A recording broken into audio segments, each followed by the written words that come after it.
In order to make breakout groups pre-assigned in Zoom, we first need to have a list of the emails from our students. So here's what I first would want you to do is actually to open up an Excel spreadsheet. And we're essentially going to create an Excel spreadsheet that we're going to use to put our students' email addresses in.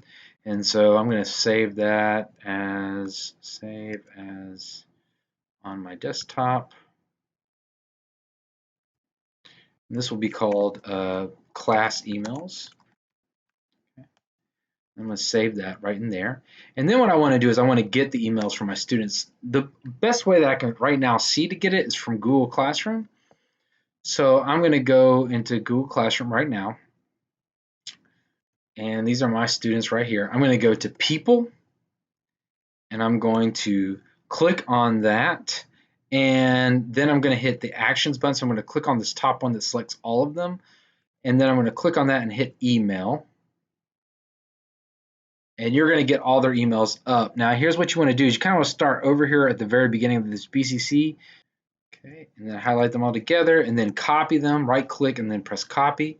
Then I need for you to go down to your spreadsheet that you created and then just take the first line and then hit right click and then hit paste.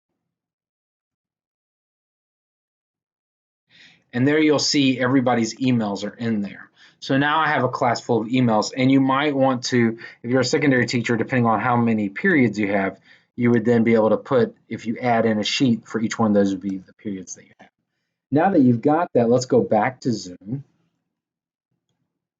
Now that I'm in Zoom, I'm back into where I was. Here I'm going to have a breakout pre-assigned, and this is where I'm going to import from a CSV. So here is where I'm going to download the template. So they're going to give me a template that I want.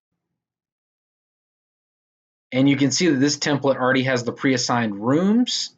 And I can always add more rooms by going room 4 and then room 5. So I can just do as much as I want from that.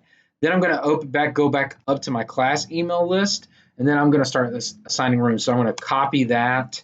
And then I'm going to go back into the breakout room part. And then I'm just going to put that in there. So I'm going to copy and paste these into rooms so I can go ahead and pre-assign what small groups do I want. And that's what I'll do. So right here. So let me show you if I did everybody, boom, like that, copy.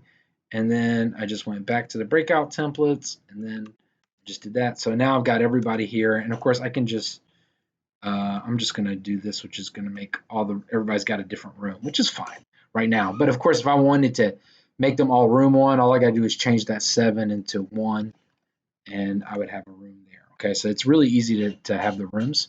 Once I'm done with that, then I can essentially just save that. Again, I want to save that on my desktop.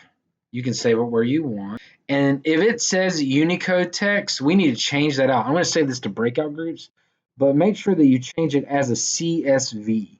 We don't want it that Unicode text. Sometimes it does that, and I don't know why. I'm going to put that on my desktop, and I'm going to save it. Okay, yes, all right. And now I'm going to go back to my breakout group. I'm going to go back here, and then I'm going to import my CSV. I'm going to hit Browse right here where it says Drag and Drop CSV. And here is my breakout group CSV. And boom, as you can tell, I've got participants in each one of these. So all these are in different breakout groups. So it's been pre-assigned for them. So that's an easy way of getting it pre-assigned. Of course, I can change these for every single meeting I've got. Now I hit save. Now I've got 11 breakout groups. And of course, I can even, if I go to edit, I can change more. I can add participants or I can remove participants. So once you've really started this, it becomes even easier to add those participants or take those participants away. So now when we go to breakouts, I can either do breakouts right on the spot or I can have pre-assigned small groups ready to go. So that's a way to do that. I hope this has been helpful.